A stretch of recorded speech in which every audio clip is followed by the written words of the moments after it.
Hello friends, welcome back to another vlog. This vlog is Korea part 2. I know this might be a little bit out of order because we did Korea part 1, then Japan, now we're back to Korea, but I did want to share everything, at least for the vlogs, in chronological order. So here we are returning back to Korea. So if you haven't seen the previous Vietnam, Korea, and Japan vlogs, then go to my Asia 2023 playlist on my YouTube channel, or just check the description box down below because all of the vlogs will be linked down there. But this is kind of our final leg back in Korea for our Asia trip. So we started the day on a Thursday visiting the Namsan Tower, which is kind of a must for tourists, but I haven't been here since 7 years ago. But look at how gorgeous it is. Just from the 2 days that we were visiting Japan and we came back, the leaves turned even more beautiful. So here we are looking for my lock that I put back in 2017 with the date of me and Wesley's dating anniversary. So that's a tradition here up in Namsan Tower. You put a little lock so you can put it with like your partner or best friend or whoever you want, and it's just so cute. So here we are just kind of walking the ground and looking around. It was so gorgeous. You can see all of Seoul from the top of this area after you take the cable car. Look at how gorgeous the leaves are with the Namsan Tower in the background. We could have spent so much longer here, but we actually had a lot more on our agenda. So after we took a little stroll around the Namsan Tower, we went into the 7-Eleven and we got a little melon milk, which is what I did last time, so I wanted to make sure I got one. But on our way back down, we were looking for my lock again, which honestly, we figured if that was the only photo that I had reference of, then it was going to be nearly impossible to find it. But I'll have that blog post linked down below so you guys can see more of my previous Korea trip. But it was still fun to try to look for it. So we are going back on the cable car, but this is the view on our way down from the Namsan Tower. It is absolutely gorgeous. You can really see all the fall leaves turning colors, and the view from up here is just gorgeous. So you enter the cable car and then you have to take a cable car back down. It's pretty inexpensive, and I would say it's one of the must things to do here in Korea. This is another area more when you enter the main building, so you can see a different area of the city. But it's just absolutely beautiful. And even the car ride over to our next spot, which was lunch, was just so pretty, looking out the front window and seeing all of the pretty trees. So I just wanted to show you guys that for a second. And this is us driving over the Han River. We were on our way to lunch at this local restaurant called Kimbap Cheonguk, which means kimbap shop basically, but it's near the Namdaemun Market, which we will be going to after lunch. But I haven't been here in 14 years and I was craving this one dish, but there's a little sign that has a mistranslation that my mom thought was funny. But since it's been many years, I was so excited to go inside and see if it was the same. This is just a local little lunch or dinner spot that serves a lot of different dishes. So we wanted to get the Wang tonkatsu, which is tonkatsu, the Japanese pork cutlet, but the Korean version. They serve it with this really delicious gravy and a little bit of kewpie mayo on top. And this restaurant serves it in a lunch combination with kimbap, which is the Korean rice rolls wrapped in seaweed. It's very similar to sushi, but different fillings. And jjormyeon, which is that really delicious, chewy, spicy, and kind of tangy noodle dish on the side. So after lunch, we decided to go to all of the markets on this day. So Namdaemun Market is famous for all of the shopping and side dishes. Like as you can see here, we're walking through a really busy little side street where they're making all of these little panchans or side dishes. And these little stalls are famous for bibimbap, or like a mixed rice dish where you just take a bunch of side dishes and mix it with rice. You could also do the same thing with noodles like you just saw there and make bibimbap or mixed noodles. But once you go outside, there are so many different stalls and little restaurants. Like this little stand here makes mandu or dumplings. So my parents kept telling me to try to get some footage of them actually making the mandus in the back there, and then in the front here's where they sell everything. So there are just so many different food vendors. Here you have shike, which is that rice drink. It's kind of similar to Mexican horchata, where it's a sweet rice-based drink, but this is another little dumpling shop.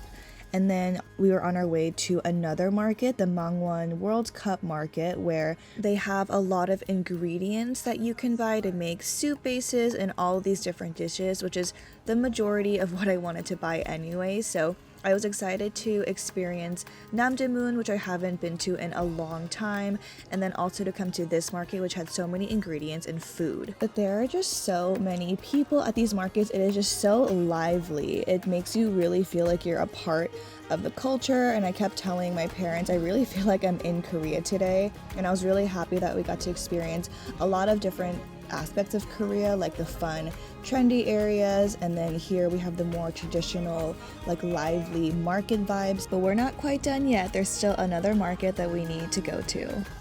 So we wanted to pick up a bunch of different ingredients like dried anchovies and kelp and sesame seeds and gochugaru, which is dried Korean pepper flakes, so I could bring it back home as souvenirs. So if any of my friends are watching this, then either skip or act surprised when you see me next, because I wanted to bring something home that everyone would actually use. So I thought Korean ingredients would be perfect, because that way I can put a little recipe together and they can make something at home. So this is just us walking through the market, and I wanted to show you guys all the different little street food items that you can try on your way to getting your ingredients. Like we have more kimbap, we have tteokbokki, which is like a really spicy rice cake dish, and all of these banchans, which is side dishes, and the kimchi's here, like so delicious and fresh. You genuinely can spend all day in just the markets in South Korea, but we were kind of on a mission, so as soon as we found what we needed to find, we needed to head back home to dinner. So here's us entering another side of the Mangwon Market, and they have so many different vendors here. Like here they're selling fresh crabs, and then this is where we got a lot of our ingredients. So I definitely wanted to pick up some yarchi, or those dried anchovies. I also got some roasted sesame seeds, roasted kim or seaweed, and then some kelp for soup bases as well. But I was so happy with all of the items that I got, so be on the lookout for a whole Asia haul where I'll be sharing everything that I got. But here we are picking up some items for our dinner for the next night. Gaejang is really popular right now, which is a raw marinated crab. We got the spicy and then the soy sauce marinated versions. And then we also got this marinated fish dish, which I forgot the name, but check out my blog post, which will be linked down below as usual for more details. But we picked those items up for dinner. And on the way home, we also decided to go stop through Hongdae, which is that first area that I showed you guys with Sharon. This is near where my dad's family lives, and it's just a really popular restaurant and shopping area. So we wanted to stop by here one last time and pick up some last minute clothing items before my final couple days in Korea. So our dinner this night, we went to this restaurant called Gunbokkung Black, which is a Korean barbecue restaurant located in the Roynet Hotel. It's a very nice Korean barbecue restaurant, so just a little bit more upscale. My mother-in-law wanted to treat my Korean family out here to a nice dinner, so my family made reservations here and we decided to have a really nice dinner. So before we actually started eating, my family wanted to give me a couple gifts. So my sweet cousins got me this really cute cutlery set. So if you guys are watching, thank you guys so much. But my grandma here is just concerned that I'm gonna be cold because I'm wearing a dress that's like above my knees. But I feel like all grandmas or old people are always concerned if you're cold or not. But there I am with the cute cutlery gifts and more gifts that I got from my family. And here we are cheersing with some beers before our multi-course dinner finally started. So Gunbokkung is known for their multi-course offerings. You could obviously order things a la carte, but they're known for this multi-course meal. So we started off with a few appetizers with chuk, which is a porridge, and different side dishes. We also had a beautifully presented sashimi platter before we had our next course, which was a Korean beef tartare dish, which is called yukke, which is one of my absolute favorite dishes. But there's some different variations, like this one has the sangnakji, or the raw octopus, which as you can see, the legs are still moving. It's not still alive, but It's just a muscle memory. It makes it still move, which is honestly part of the appeal of this dish. So this one has a little bit of raw octopus and raw abalone. So a little bit fancy, but still so delicious. And now our meat course is starting. So they're bringing out another set of side dishes. There's like an acorn jelly noodle. Here is some broiled scallop with crispy potatoes on top. It was so delicious.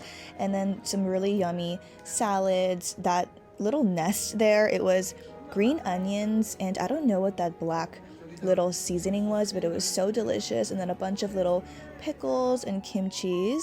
And here I am mixing everything together for the acorn jelly noodles. So the texture is kind of like jello, but I feel like they're going for a japchae, like an elevated japchae vibe. Japchae is a glass noodle with a lot of sesame oil and those vegetables like zucchini and carrots. But here we're finally getting our beef short rib barbecue course. This was obviously the highlight of our meal. It was so good, you guys. Short rib is just always going to be so delicious, and cooked on the bone like that, it just has so much more flavor. Also, my grandma doesn't really eat that much nowadays, and so we were all so happy that she literally ate so much of this beef barbecue this night. So 감사합니다, 어머님, because I know she watches my vlogs. That's to my mother-in-law. But here's some wine salt and a soy sauce and fried eggplant that were so delicious, and this cold buckwheat noodle dish called naengmyeon, which is really traditional to have with grilled meats because it's just so cold and refreshing and a little bit tart with that vinegar that I added. So it's just a really great complement to more heavy meats.